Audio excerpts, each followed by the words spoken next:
Hello friends, Friday Saturday ഏട്ടന് ലീവായത് കാരണം ഇന്ന് നേരം വൈകിട്ടാണ് കേട്ടോ എഴുന്നേറ്റത്. അമ്പാടിക്കുട്ടി നല്ല ഉറക്കമായിരുന്നു. അതുകൊണ്ട് തന്നെ ബ്രേക്ക്ഫാസ്റ്റിൻ്റെ കാര്യങ്ങളൊക്കെ പെട്ടെന്ന് ആക്കാമെന്ന് വിചാരിച്ചു.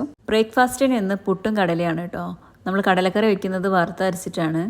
ലീവുള്ള സമയത്ത് മാത്രമേ പിന്നെ ഇങ്ങനെ ഒന്നിച്ചിരുന്ന് ബ്രേക്ക്ഫാസ്റ്റൊക്കെ കഴിക്കാറുള്ളൂ. അങ്ങനെ ചായ കൂടിയൊക്കെ കഴിഞ്ഞതിന് ശേഷം കറി വയ്ക്കാൻ വേണ്ടിയിട്ട് ചിക്കനും ബീഫും ഒക്കെ എടുത്ത് പുറത്ത് വെച്ചു. അപ്പോഴാണ് ഏട്ടൻ പറഞ്ഞത് ഒരു സാധനം വാങ്ങിക്കാൻ പോകാനുണ്ട്, പെട്ടെന്ന് റെഡി ആയിക്കോന്ന്. അങ്ങനെ പെട്ടെന്ന് റെഡിയായി ഇറങ്ങി. അമ്പാടിക്ക് ഒരു സാധനം വാങ്ങിക്കാൻ വേണ്ടിയിട്ടാണ് പോകുന്നത്. എന്താ സാധനം എന്ന് എൻ്റെ അടുത്ത് പറഞ്ഞിട്ടില്ല.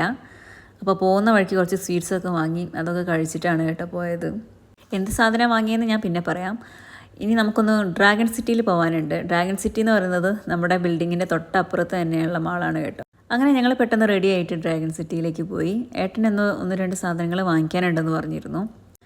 ഇപ്പം ഞാൻ ഇട്ടിരിക്കുന്ന ഡ്രസ്സ് ഞാൻ ഫ്ലിപ്പ്കാർട്ടിൽ നിന്ന് വരുമ്പോൾ വാങ്ങിയതാണ് കേട്ടോ. ഡ്രാഗൺ സിറ്റിയുടെ ഉള്ളിൽ കയറിയാൽ ഒരുപാട് നടന്ന് കാണാനുണ്ട്, ഒരുപാട് ഷോപ്പുകളൊക്കെ ഉണ്ട്. പക്ഷെ അമ്പാടിക്ക് ടോയ്സ് വേണമെന്ന് പറഞ്ഞ് വാശി പിടിച്ച് തരണം. ഒരുപാട് നേരം ഒന്നും അവിടെ നിൽക്കാൻ പറ്റിയില്ല. അതുകൊണ്ട് തന്നെ കുറച്ച് ഫോട്ടോസും വീഡിയോസും ഒക്കെ എടുത്തതിന് ശേഷം ഏട്ടന് ഫോൺ കവർ വാങ്ങിക്കാനുണ്ടായിരുന്നു. അതും വാങ്ങിയതിന് ശേഷം പിന്നെ ഞങ്ങൾ തിരിച്ചു പോന്നു.